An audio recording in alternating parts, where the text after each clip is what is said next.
Ay, kanya na mo, biyaning Disney Princess, nagising na lang siya ng meron ng pagkain. Ang ulam nga namin ngayon ay sinampalukang manok, samahan mo pa nitong Miss D Gourmet bagoong. At nga yata ng ulam, hinahaluan ko ng bagoong na to. Paano napakasarap? Talaga naman may naba na ako mo talaga, naksyuta.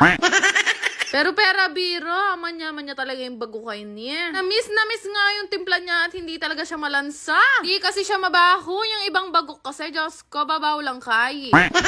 Bawat subo nga nitong kapatid ko si Richie, binabantayan nitong si Pine. Kung natapos nga akong kumain, lumabas ako dito sa may garahe namin, nagsidatingan na pala yung naglalaki ang kong parcel. Napalarugo 10,000 ang sinisingil sa akin ng rider. Ay.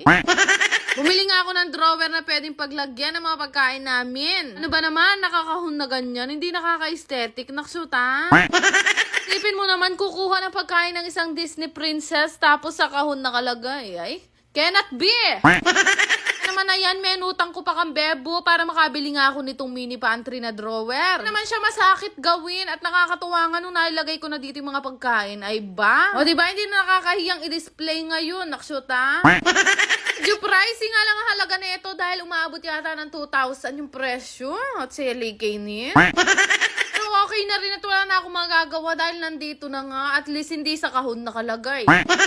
Ulok ko nga lang din sa may gilid ng ref para kitang-kita agad ni Bebo pag uwi niya. Buksan ko nga yung ref namin at in fairness naman ng pagbukas ko, danupan ngeni. Marami pa rin ang stock, ilang linggo na yan. Nakonsensya yata sila sa mga vlog ko, naksyuta.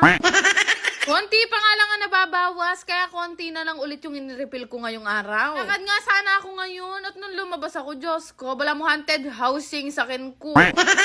Nagdodrawingan na nga rugo ng mga bata sa labas. Paano nang kakapal na ng alikabok? Di ba kasi dumarating yung alting cover ng sasakyan ko, kaya laging ganyan kahit linisin ko araw-araw. Ay, nanurugong gewadakin sa akin ko, mag-drawing lapang kayi. Sa point na nga ako ng buhay ko na nang hihinayang ako magpa-carwash ng kamalang carwash amin, 300 pesos na ano ito? Ayan, nilabas ko na nga ang timba at tabo ko. Ako na lang ang maglilinis ng sasakyan ko, sa akin naman to. Na-timing naman mo na sobrang init naman ang pagkakarwash ko. Okay lang yan, kaysa umalis naman ako na may drawing na tarub sa salamin. Naksyuta. Pinag-i-spray ko nga muna bago ko sabunin. Marami na palang nakatirang pamilyang gagamba. Habang nag-i-spray nga ako ng sasakyan, Diyos ko, naghihiyawan yung mga dumadaan dito sa amin. Disney Princess, ada pa mo.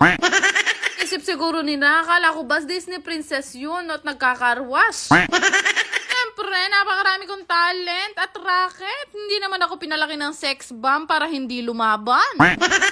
Nakuha ko rin yung mga technique ng pagkakarwash na yan kapag ka nagbabantay ako ng sasakyan naming Montero Pulipaid. Mahusay rin kasi ako mag-urong, kaya basic lang sa aking urungan itong sasakyan namin. Kaya siguro, baluyo na kanyan kung ano ang susunod naming business.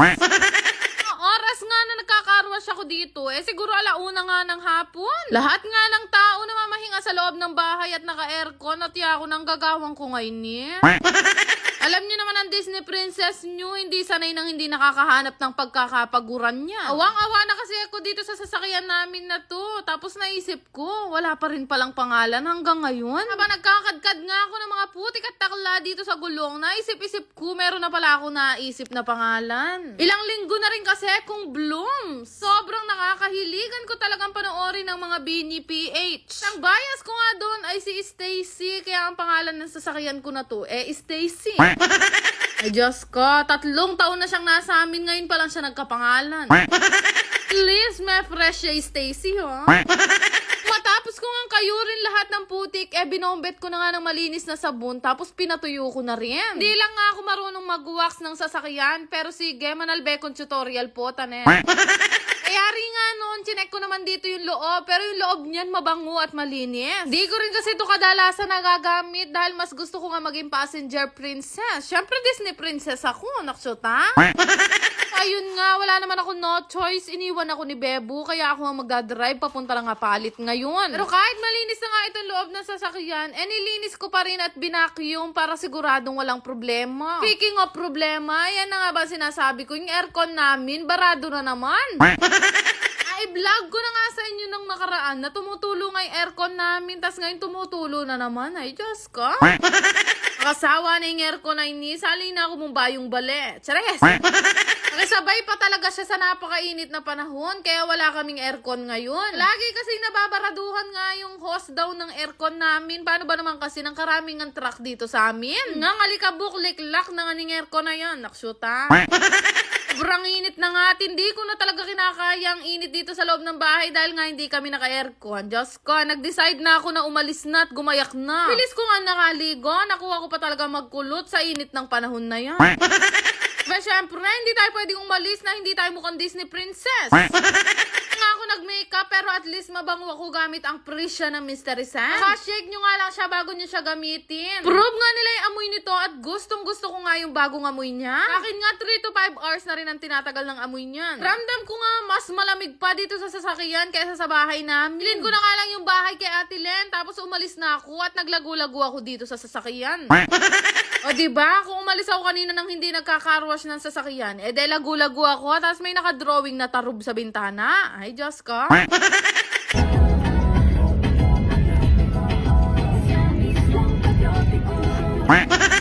Tropiko pa mo ang kantahan ko. Ayan, may nga traffic ko. Gabi na akong nakarating. Pan-traffic ko ya pala yung alti. Natnan ko nga ang resto na punong-puno pati sa labas at meron pa nga nagbe-birthday. Kasaya. Appreciate ko talaga yung mga nagsa-celebrate ng birthday dito sa samjihan namin. Umaga ngayon, syempre, hindi naman namin nilalabas itong alfresco. Ay, Diyos ko, mga heat stroke ko, kimpali. Kapag kagabi, talaga naman sobrang daming customer. Kaya nakakawala talaga ng pagod kapag nakikita mo yung iba na dinadayo ka pa. Yung iba nga dyan, galing pa daw ng Mexico, Pampanga. Ay, rugo. Kuha naman ako sa setup namin ng alfresco. Talaga naman napakaaliwala sa mata. Yung iba nga, nagre-request pa sila na dito sa labas kakain. Kung gusto talaga nila yung nakakagat sila ng lamok. Chares! Alos gabi-gabi na nga kami andito ni Bebo, lalo na ngayong may alfresco. Umami kasi talaga yung customer namin, kaya gusto naming natututukan at nakikita sila. Hanggang 11 PM nga kami, pero willing naman kami mag-OT, basta magbabayad at kakain kayo ng mabuti. Chares! Dahil dinagsa nga kami ng tao kagabi. Kaya ako saglit kay Bebo na magpunta nga dito sa Mr. DIY dahil nakulangan nga kami ng pitsil. Order naman na ako sa Shopee ng mga pitsil namin, kaya lang hindi pa rin dumarating. Tabaloking Chinese ay ito. Pansamantala, bumili nga muna ako dito na 5 piraso. Naglagay kasi kami ng alfresco na wala sa isip ko na kailangan ko rin pala magdagdag ng gamit. Bilis lang naman kami bumalik kasi kailangan na rin ng mga waiter namin. Ay, hindi ko kayo binibiro. Mula labas hanggang loob, punong-puno yung table namin. Abe, yung iba dyan, pansampung balik na daw nila to. Tama, yung gawain nyo na yan. Bumili naman ako ng pampresyon dito. Wala naman problema sa akin. Basta pagka nahihilo na kayo, manghingi lang kayo sa akin ng losartan. From Thursday to Sunday, meron nga kaming pabanda at talaga naman may entertain kayo ng bongga. Ano naman yung 249 mo, gawin nating only samji, only chicken, only drinks, only rice, only side dish, only soup.